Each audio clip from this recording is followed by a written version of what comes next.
All right, gentlemen, welcome to yet another exciting episode of. Well, I'm accompanied today, so he's gonna have to think of a title.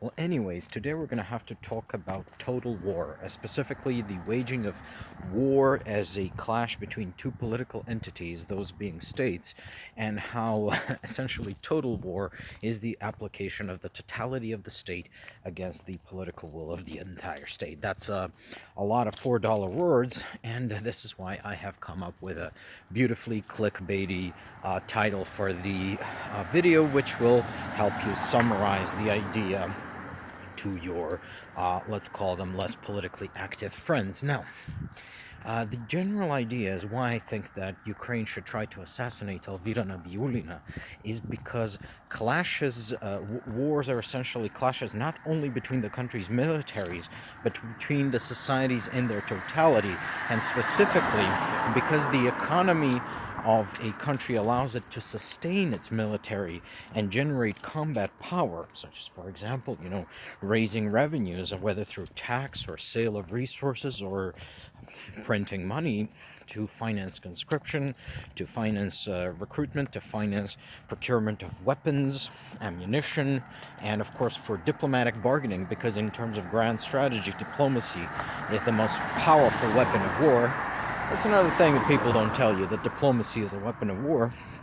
Well, a country's economy is likewise a valid target of military action. Now, a lot of people will say, oh, this is just modern claptrap, but in reality, the history of human conflict is really the history of states trying to undermine each other economically. So in the medieval period, for example, what would happen is essentially the nobles, the armies, they would retreat into castles, and these besiegers would begin a protracted siege. And in the meantime, outriders would ride out into the countryside and devastate it, pillage it, partially to fulfill their own needs, for consuming, this is called foraging, and partially as a means of degrading the territory of the enemy, and so making it less possible for them to exploit it and therefore mobilize resources for war. Now, in the Russo-Ukrainian war, concretely, we have already seen this kind of attempts by Ukraine to undermine Russia economically, and attempts by Russia to undermine Ukraine economically. Specifically, oops, there's an incoming vehicle.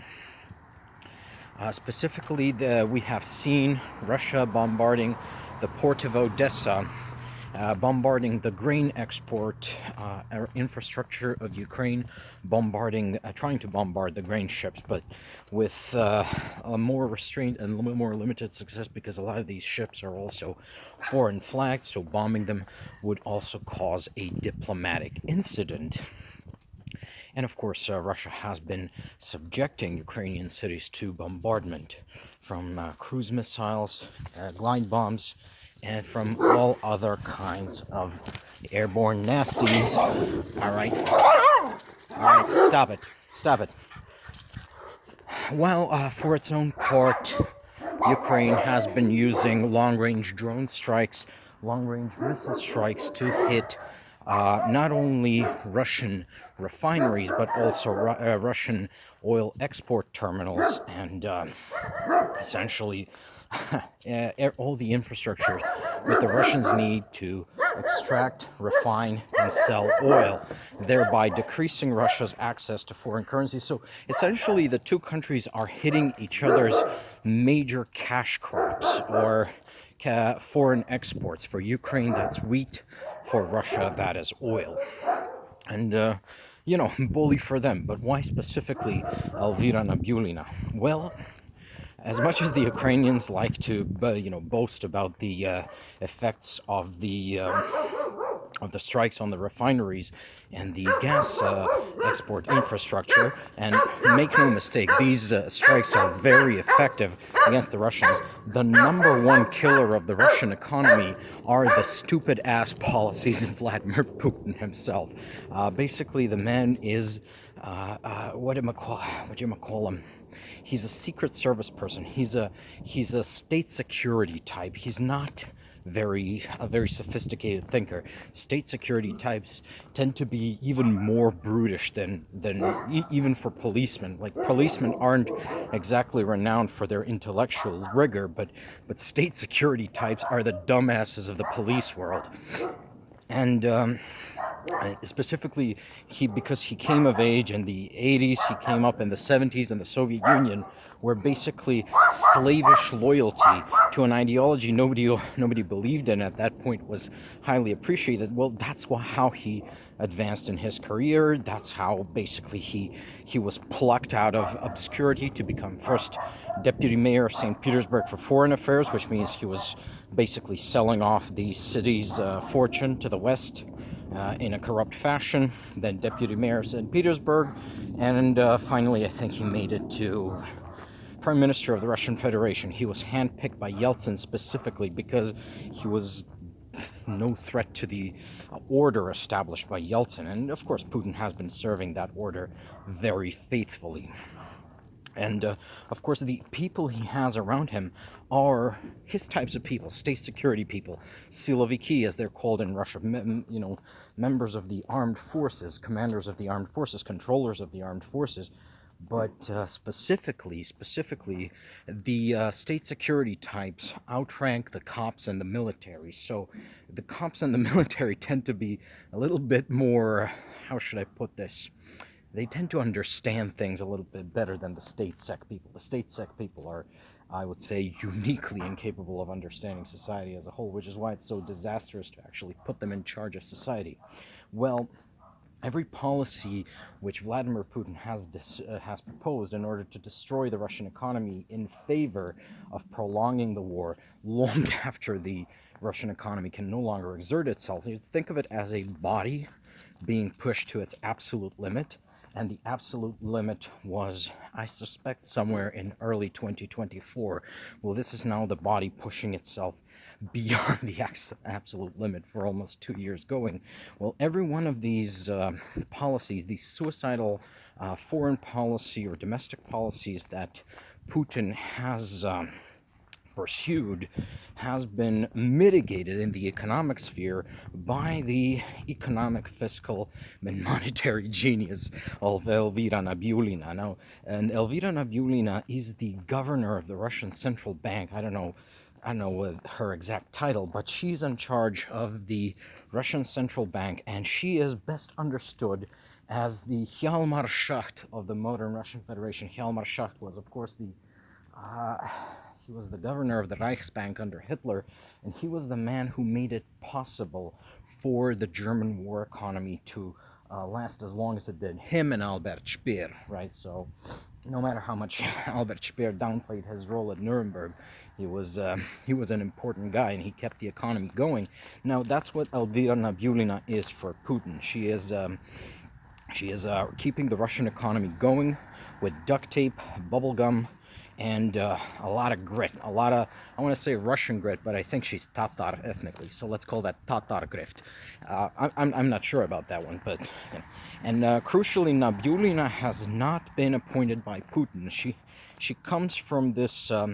They call him the second layer of elites in Russian government, and so for those of you who are familiar with Italian elite theory, whether directly from Mosca and the other guy, jeez, I can't think of him, or through James Durham's works, she belongs to the class of people known as the managerial elites, who are not the ruling elites. So these people are not so much the decision makers as they're the implementers of decisions. Like when Putin says jump, and Russia is supposed to ask how high, well, Elvira Nabiulina is the person who makes the jump possible, who builds up the potential energy to be converted into kinetic for the jump. And as such, she's not required to be this absolute dead-eye, stupid, but fanatically loyal type of person that the Siloviki are, and this is why she was put in the position she was put. She is part of the people who are actually supposed to be smart, as opposed to the ruling elite, which in Russia are supposed to be just extremely loyal and fanatical. And another bonus of her position in Russian society is that, unlike the Siloviki, the ruling elites, she does not actually have that much security. She is a much softer target than someone like, let's say, Sergei Shoigu or Valery Gerasimov or any of the, I don't know, leaders of police, leaders of army, or leaders of the Federal Security Bureau and the Federal Security Office. So these are the people who run security for all the officials. So she's going to be a much softer target. And of course, I don't want to just single out Elvira in this video. You know, there's a lot of soft targets in Russia, a lot of brilliant scientific, economic, managerial minds who make sure that the war machine keeps on churning and keeps on killing Ukrainians and keeps on sending drones into European aerospace and keeps on running psychological operations, psyops, and disinfo campaigns in the Western discourse space. I'm pretty sure that some brilliant Russian guy is running botnets which are intended to convince you that, oh, actually Russia is coming to save Western civilization from degenerate Satanist pedophiles. And oh no, those Satanist pedophiles are not Donald Trump. Trust me. So a lot of these people, they're going to have a lot less security than the Siloviki, and well, if there ever was such a better target list for the SBU and the General Intelligence Directorate of Ukraine, I can't really think of one. So that's my suggestion. Ukrainian spooks, if you're listening, those are the people you should be going after. They're easier to reach than the big guys, and they're a lot more vital to the survival of Russia than anyone assumes. Like I said, it's a complete state-on-state clash, so the soft areas of state capacity, economic, organizational, managerial, are also fair game, and in fact should be targeted. Thank you for your attention, gentlemen. Thank you for your subscription to the channel. Make sure to like, share, subscribe, all those cool things, because we need to boost the channel. And I'll see you in the next one.